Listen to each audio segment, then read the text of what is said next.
Assalamualaikum warahmatullahi wabarakatuh. Bismillahirrahmanirrahim. Alhamdulillahirabbil alamin wal aqibatu lil muttaqin wala udwana illa 'alal zalimin. Wassalatu wassalamu ala sayyidil mursalin sayyidina wa maulana wa habibina wa syafi'ina Muhammadin sallallahu alaihi wasallam wa ala alihi wa ashabihi wa man tabi'ahum bi ihsanin illa yaumiddin, amma ba'du. Alhamdulillah, Allah Subhanahu wa taala masih memberikan kita sehat walafiat. Semoga senantiasa melindungi kita di tengah-tengah pandemi ini. Amin Allahumma amin. Pada kesempatan kali ini kita akan berbicara atau mengkaji daripada pelajaran Ahlussunnah wal Jamaah Aswaja, yaitu ke-NU-an, mana materi pada pertemuan kali ini kita akan membahas tentang manhajul fikir aswaja atau cara berpikir aswaja atau pokok-pokok pemikiran aswaja. Aswaja ini sumber rujukannya itu adalah menjadikan hadis dari Sayyidina Jibril alaihissalam yang diriwayatkan oleh Imam Muslim dan Imam Bukhari dalam kitab sahihnya, bahwa pilar agama itu terbagi menjadi tiga, yaitu ketika malaikat Jibril alaihissalam bertanya kepada Rasulullah SAW tentang ma huwal Islam wa ma huwal iman wa ma huwal ihsan. Jadi pilar agama inilah yang dijadikan oleh aswaja dalam rangka berpikirnya, di mana dari pembagian ketiga ilmu tersebut tentang pengertian tentang keimanan atau keislaman atau keisanan inilah yang akhirnya diterjemahkan sebagai akidah, fikih dan suluk atau tasawuf itu tadi. Jadi setiap ulama daripada aswaja ini memiliki tugas memahamkan kepada umat tentang tiga hal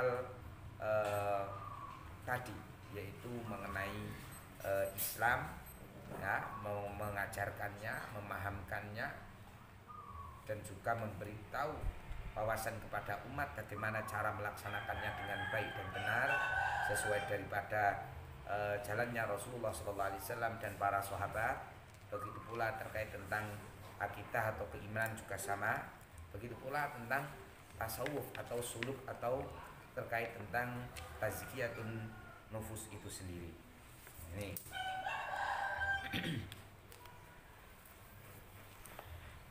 Jadi aswaja itu sendiri cara berpikirnya ini benar-benar membedakan antara nas, yaitu Al-Quran dan Sunnah, sekaligus antara penafsiran dan penerapannya. Ini jadi aswaja ini tidak hanya sekedar menunjukkan nasnya saja, ya, dalil dari Al-Quran bagaimana, dari dalil dari As-Sunnah itu bagaimana, itu tidak. Tapi begitu pula harus memperhatikan peristiwa-peristiwa yang terjadi pada turunnya suatu ayat atau pada munculnya sebuah hadis itu sendiri. Jadi sekali lagi, aswaja itu tidak serta-merta hanya menunjukkan dalil Al-Quran dan Sunnah saja dalam menentukan sebuah hukum, tapi juga menelusuri, ya, peristiwa-peristiwa yang terjadi, ya, yang terjadi ketika turunnya suatu ayat dan munculnya sebuah hadis. Tidak lain, ini adalah bagian dari upaya memahami suatu nas Al-Quran atau hadis. Kira-kira latar belakang yang menjadikan turunnya suatu ayat itu disebabkan oleh apa? Sehingga apa? Pemahaman ini benar-benar tidak langsung mengedepankan daripada pemahaman kita sendiri atas suatu teks itu sendiri. Tapi kalau kita sudah benar-benar memahami bahwa ketika teks ini berbicara demikian, itu lantaran disebabkan adanya peristiwa-peristiwa yang melatar belakanginya itu tadi. Sehingga ketika menghadirkan suatu dalil Al-Quran itu benar-benar lengkap, bukan hanya sekedar arti tekstualnya saja, tapi di situ juga disertai daripada apa? Cerita-cerita atau asbabun nuzul dari suatu ayat atau asbabul wurud dari suatu hadis, sehingga benar-benar pemahamannya ini pemahaman yang sempurna itu tadi. Ini jadi Ahlus Sunnah wal Jamaah ini benar-benar menjelaskan dan memahami nas, teks wahyu atau hadis itu sendiri, itu pemahamannya sangat sempurna dan sangat baik. Ini dimana mereka ini menafsirkannya dari nas itu tadi disertai dengan dilengkapi dengan asbabul wurud dan asbabun nuzul. Nih, jadi menjelaskan yang mujmal, yang global ini dijelaskan, kemudian mencoba bagaimana cara menerapkan nas-nas tersebut itu dalam kehidupan sehari-hari. Ya, dalam kehidupan sehari-hari ini bagaimana agar tercipta suatu lingkungan yang islami itu bagaimana, sekaligus strategi-strateginya. Jadi di dalam aswaja pasti di situ ulama-ulamanya akan mempelajari, mendalami yang namanya tarikh tasrih, yaitu sejarah dari pensyariatan suatu hukum. Jadi tidak serta-merta perintahnya seperti itu lantas langsung harus diterapkan seperti itu, tidak. Tapi berupaya untuk menerapkannya, tetapi disertai dengan cara-cara yang dilakukan oleh Rasulullah SAW saat itu. Contoh aswaja ketika menghadapi suatu lingkungan yang mana di situ itu semuanya orang non muslim semisal, ya, orang non muslim, bagaimana dalam menerapkan ajaran Islam di tengah-tengah mereka, ya. Maka ulama-ulama itu ketika mempelajari tarikh tasrih, akhirnya mereka menemukan suatu metode dalam pembunyian daripada syariat Islam itu sendiri. Nah, ini makanya seorang ulama harus paham betul ya, sejarah daripada pensyariatan suatu hukum-hukum tertentu itu tadi dalam Islam, supaya dalam penerapannya itu tidak memiliki halangan yang memang bisa membuat orang atau masyarakat atau umat itu lari daripada syariat Islam itu sendiri. Nah, ini jadi tidak bisa yang namanya aswaja langsung hitam putih saja, itu tidak seperti itu hakikatnya Ahlus Sunnah wal Jamaah. Oleh karena itu sebenarnya Ahlus Sunnah wal Jamaah ini, sebagaimana yang saya katakan di pertemuan sebelumnya, bahwa karakteristik dari aswaja itu salah satunya atau ciri-cirinya itu pertama, aswaja bukanlah suatu madhab yang baru, akan tetapi aswaja ini benar-benar mengembalikan cara berislam sesuai dengan caranya Rasulullah SAW dan para sahabat. Rasulullah SAW itu sendiri sebelum mewajibkan orang itu tadi, masyarakat atau umat untuk berpuasa atau untuk sholat atau untuk ibadah-ibadah yang lain, itu yang paling ditekankan pertama itu adalah masalah keyakinan. Jadi dakwah pada waktu di Makkah itu rata-rata yang hampir 100% itu adalah terkait tentang apa? Tentang keyakinan. Bagaimana agar menerapkan keyakinan umat kepada Allah Subhanahu wa taala. Sehingga kalau orang itu benar-benar telah yakin, dan ketika diberi syariat, diberi perintah-perintah untuk menjalankan agama, itu akan dengan sangat mudah karena benar-benar sudah yakin. Ini Makanya ketika kita berada di masyarakat, di mana masyarakat ini untuk ukuran keyakinannya itu masih sangat lemah, maka tidak sangat sulit sekali apabila kita langsung pokoknya harus demikian, itu tidak bisa. Benar-benar harus memahami secara utuh itu tadi, ya. Makanya di dalam masalah akidah sendiri, rata-rata ulama aswaja itu benar-benar tidak hanya sekedar menunjukkan dalil nasnya saja, tapi juga dalil akal atau rasionalitas juga.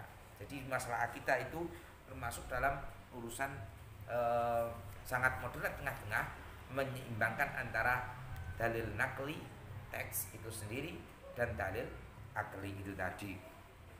Ini yang kedua, ya, bahwa ciri-ciri dari Ahlussunnah wal Jamaah, ya, di mana ciri-ciri ini tadi dalam menerangkan daripada hadis Jibril tentang akidah, tentang syariat, tentang tasawuf, itu apabila tidak sependapat, ya, tidak sependapat itu lantas mengkafirkan, itu tidak.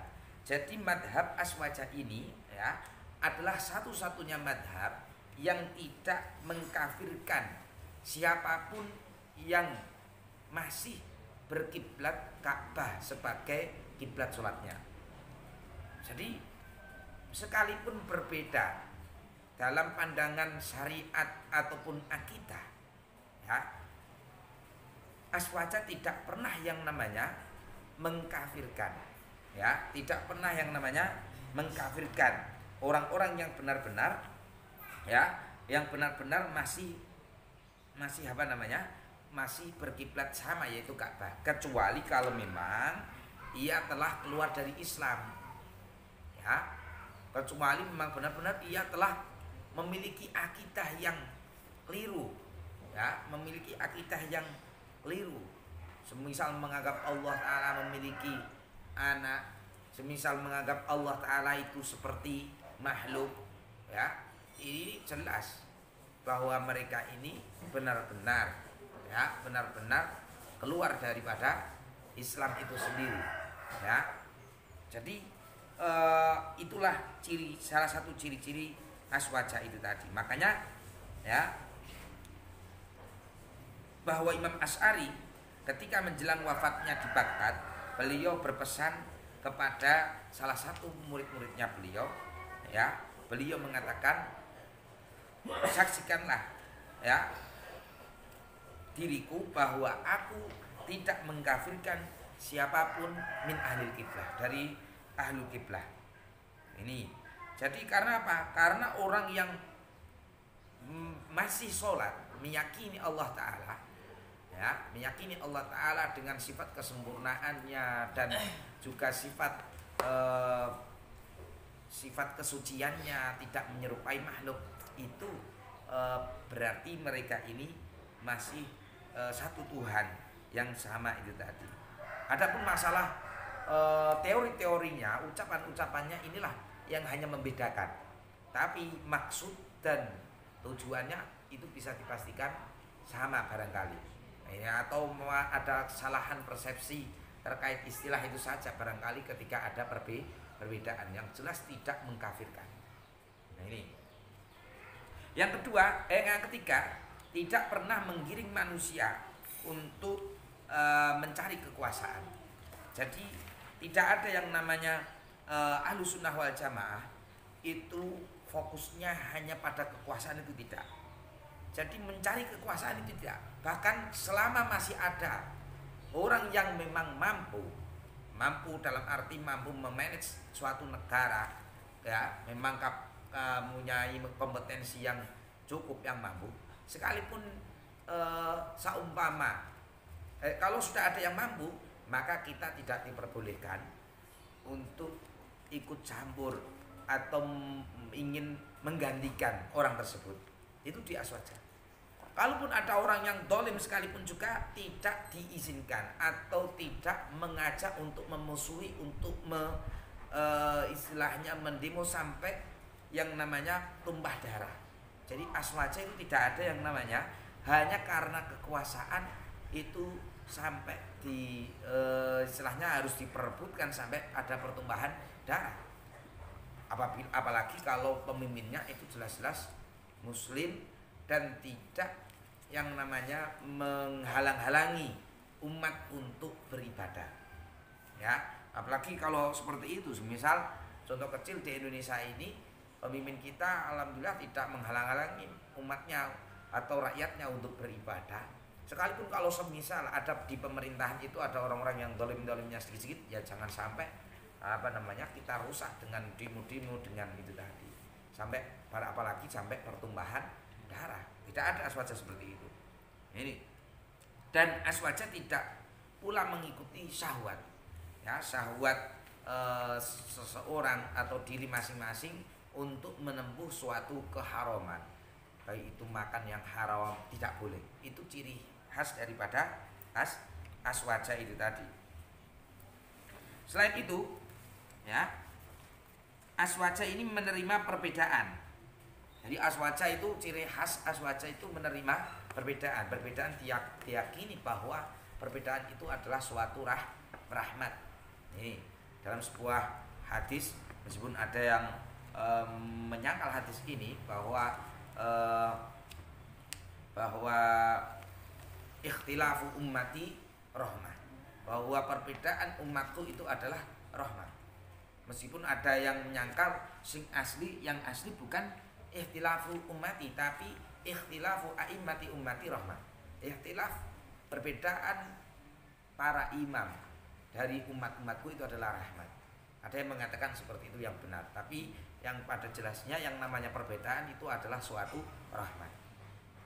Bayangkan andaikan semisal semua itu imam tidak memiliki imam mujtahid tidak memiliki beberapa pendapat, ya, semuanya semisal mengatakan bahwa yang namanya contoh kecil kemarin kita berbicara suatu hukum umroh, semisal semuanya mengatakan wajib semuanya atau mengatakan sunnah semuanya. Kalau sunnah berarti otomatis orang juga santai-santai saja, loh, hukum umroh itu sunnah kok. Tapi kalau ada yang mengatakan, loh ini ada yang mengatakan wajib, oh berarti saya harus umroh, berarti ini akhirnya juga melakukan umroh. Jadi tetap ada yang melakukan umroh karena diyakini wajib, ya, ada yang tetap tidak umroh itu karena meyakini sunnah, ya gak apa-apa. Tapi tetap yang namanya ibadah umroh itu selalu terlaksana, mesti ada yang melaksanakan karena ada yang meyakini bahwa umroh itu wajib. Ini jadi perbedaan-perbedaan itu adalah rahmah yang memang itu merupakan sunnah ilahiyah, ya, bahwa karena memang Allah Ta'ala sendiri mengatakan, mendawuhkan, menfirmankan bahwa inna khalaqnakum min dzakarin wa unsa wa ja'alnakum syu'uban wa qabaila lita'arafu inna akramakum indallahi atqakum. Jadi perbedaan-perbedaan itu sendiri harus diterima. Jangan sampai aswaja itu berpikir bahwa seseorang manusia semuanya itu harus satu juga. Itu menyalahi daripada apa? Sunnah ilahiyah. Jadi nggak bisa itu tadi. Perbedaan itu suatu keniscayaan yang memang kita harus saling yang namanya apa? Menghormati. Makanya Imam Syafi'i sendiri beliau mengatakan bahwa pendapatku ini benar, tapi masih ada kemungkinannya salah. Pendapat yang lain salah, tapi masih ada kemungkinannya benar. Artinya apa? Beliau ini sangat menerima sekali yang namanya perbedaan pendapat, ya, menghormati perbedaan pendapat. Makanya kalau ada aswaja kok semisal kalau tidak seperti ini salah dan kafir, maka itu tidaklah ciri dari aswaja itu sendiri. Kalau ada orang yang mengatakan aswaja tapi mereka menolak suatu perbedaan, artinya mereka bukanlah aswaja yang murni itu tadi. Ini. Dan menjelaskan dalil-dalil setiap permasalahan. Ini. Jadi selain menerima perbedaan, tetap diajarkan di dalam aswaja itu dalil-dalil yang kenapa itu bisa terjadi adanya perbedaan. Oh ternyata perbedaan umroh, hukum umroh sendiri itu lantaran Rasulullah SAW pernah ditanya oleh seorang Arabi, beliau mengatakan bahwa yang namanya umroh itu tidaklah wajib. Tapi dalam sisi lain bagi imam yang mengatakan bahwa umroh itu wajib, itu lantaran Rasulullah SAW mengatakan yang namanya haji dan umroh itu fardhotan, dua sesuatu yang fardu. Nah ini adalah dalil-dalil harus dijelaskan. Jadi aswaja tidak hanya sekedar memberikan suatu intinya harus menerima, meminta orang menerima suatu perbedaan, tapi mengajak perbedaan ini dengan cerdas. Dalam arti tetap menunjukkan ternyata berbedanya di sini, dan itu bukan masalah usul, masalah furu', masalah cabang yang itu tidak ada suatu masalah. Ini serta menerima kemajemukan. Jadi tadi kelantaran Allah Ta'ala mengatakan sudah berbeda-beda, suku bahwa qabaila ta'arafu, berarti ini majemuk, beragam majemuk itu harus diterima. Jangan sampai rasis atas suatu ciptaan Allah Ta'ala. Nah, dalam arti harus diterima bahwa semua itu dari Allah Subhanahu wa Ta'ala. Sekaligus juga keragaman dalam berakidah, dalam berfikir, bertasawuf, ada perbedaan-perbedaan pendapat yang memang itu sifatnya tidak sangat pokok sekali, ya, tidak mendasar, maka masih bisa diterima. Ini adalah akidah daripada Ahlus Sunnah wal Jamaah. Selain itu, aswaja selalu menyerukan suatu yang ma'ruf, amar ma'ruf, dan juga melarang kemungkaran, nahi mungkar. Tapi juga tidak menjadikan kekerasan sebagai jalan untuk melaksanakan amar ma'ruf nahi mungkar. Jadi aswaja ini, ya, meskipun mengajarkan amar ma'ruf nahi mungkar, memerintahkan yang baik serta melarang yang mungkar, tapi dalam mempraktekkan, ya, perintah untuk mengerjakan baik atau melarang untuk mengerjakan kemungkaran, ini juga tidak keluar atau tidak keluar dari sesuatu yang ma'ruf, atau dalam arti tidak ada jalan kekerasan, tidak ada penggunaan kekerasan dalam amar ma'ruf nahi mungkar. Jadi kalau atau tiba-tiba semisal orang yang nggak mau sholat dipukul semisal, berarti itu bukan aswaja. Kalau dipukulnya itu sampai harus istilahnya dipukul sampai di luar batas, sampai disiksa atau apa, itu tidak seperti itu. Begitu pula dalam nahi mungkar, sama. Ini meskipun harus sesuai dengan dalil-dalil yang ada. Misal kalau memang nahi mungkarnya ini seperti ada nasnya, seperti kalau mencuri itu dipotong, ya itu gak ada masalah, itu di luar dari ini. Maksudnya ini ketika berdakwah ini benar-benar birrahmah wal mau'idah hasanah. Ini dalam amar ma'ruf nahi mungkar itu tadi. Dan aswaja memahami syariat. Jadi tidak boleh yang namanya aswaja itu hanya menggunakan atau berbicara tentang hakikat terus, tidak boleh. Jadi harus semuanya mizan atau timbangannya itu adalah menggunakan apa? Syariat. Jadi kalau ada orang tidak sholat, lantas mengatakan dia ini sholatnya di Makkah semisal, atau dia ini kalau sholat itu tadi meskipun raganya di sini, tapi bisa sholat di tempat yang lain, tidak boleh. Tetap saja secara syariat yang namanya seperti itu tidak sholat.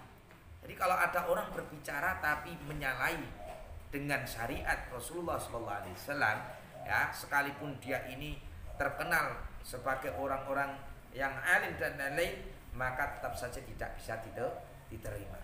Karena apa? Karena semua ucapan seseorang atau tindakan seseorang itu harus dikembalikan pada syariatnya Rasulullah SAW. Ini aswaja tidak memungkiri peran akal. Tadi saya katakan bahwa aswaja itu dalam menjelaskan akidah, syariat, dan tasawuf itu tetap menggabungkan antara akli dan nakli, antara akal dan antara akal dan nas. Ini menggabungkan itu tadi. Tapi jadi memang harus disinergikan. Tapi ketika ada hasil akal tapi bertentangan dengan nas, itu tidak bisa diterima. Jadi fungsinya akal tidak lain adalah menguatkan daripada akli nakli itu tadi, nas itu tadi. Kalau memang ada perbedaan antara akal dengan nas, maka yang dimenangkan tetap saja yaitu nas itu sendiri. Contoh kecil, secara logika tidak masuk, masa ada pelarangan menggunakan, seorang laki-laki dilarang menggunakan emas itu tadi, ya, cincin emas misal tidak boleh sebagai laki-laki. Ini secara logika tidak masuk akal, ya, meskipun nanti akhirnya diilmiahkan itu tadi. Tapi ketika memang Islam melarang seseorang laki-laki menggunakan cincin terbuat dari emas itu tadi, atau kalung terbuat dari emas, itu tetap dimenangkan yang nakli, sekalipun akal ketika itu tidak menerima. Ini persoalan dalam menghadapi suatu nas. Dan aswaja ini memperhatikan dan mencermati 4 perubahan dalam sebuah hukum. Dalam menentukan sebuah hukum, aswaja itu melihat waktu, tempatnya, kondisi individunya, ya, dan keadaan sekitarnya. Ini benar-benar dalam menentukan suatu kebijakan atau suatu hukum yang berkaitan dengan masyarakat, itu disesuaikan dengan hal-hal yang ada di suatu tempat dan keadaan tersebut. Tidak serta-merta langsung modelnya seperti itu, tidak. Tapi memang perubahan-perubahan ini loh, bahwa ilat ini karena hukum itu berdasarkan dengan ilat itu tadi. Ketika perubahan ilat itu ada, maka hukum itu bisa berubah. Ya, pada intinya aswaja ini secara ciri khasnya tidak akan mengkafirkan umat Islam sekalipun berbeda pandangan. Ya, sekali lagi seperti itu. Karena apa? Ketika ada pengkafiran, ya, pengkafiran terhadap seorang atau golongan karena ada perbedaan, maka yang terjadi adalah nanti adanya pertumpahan darah. Otomatis itu tadi. Karena apa? Orang kalau sudah mengkafirkan, itu dia kafir. Kalau kafir berarti halal darahnya, berarti halal hartanya. Ya, ini kalau seperti ini kacau. Makanya aswaja tidak akan mentolerir semisal ketika ada pengkafiran, ya, atau ada rumusan-rumusan akidah, pembagian tauhid semisal dibagi menjadi 3, rububiyah, uluhiyah, asma wa sifat. Ini tidak bisa diterima oleh aswaja. Karena apa? Karena tujuan dari pembagian akidah-akidah ini itu untuk mengkafirkan umat Islam yang bertawasul, yang bertabarruk dan lain-lain. Nah, ini arahnya ke situ. Makanya tahu aswaja ini arahnya untuk ke sana, pembagian tersebut untuk pengkafiran. Sedangkan pengkafiran terhadap ahli kiblat itu bukan bagian dari ciri khas aswaja. Ini sebab Rasulullah SAW itu sendiri mengatakan, ya, bahwa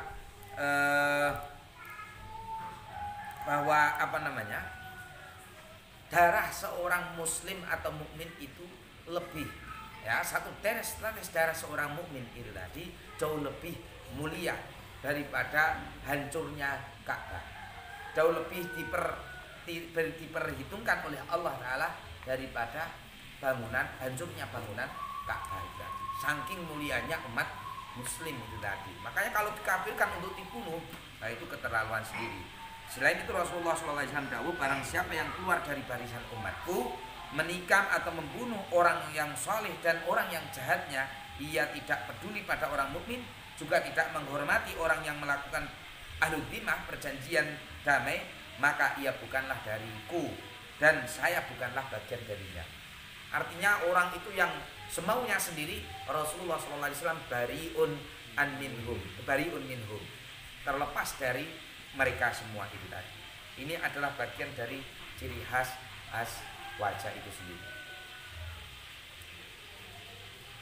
Itu yang bisa kita kita kaji pada pertemuan kali ini.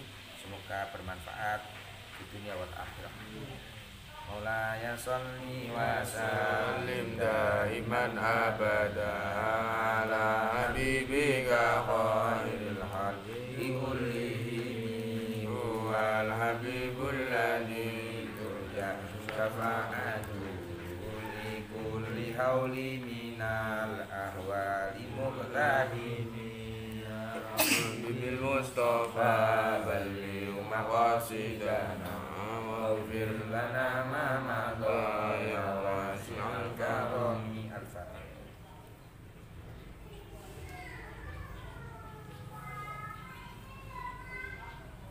Assalamualaikum warahmatullahi wabarakatuh.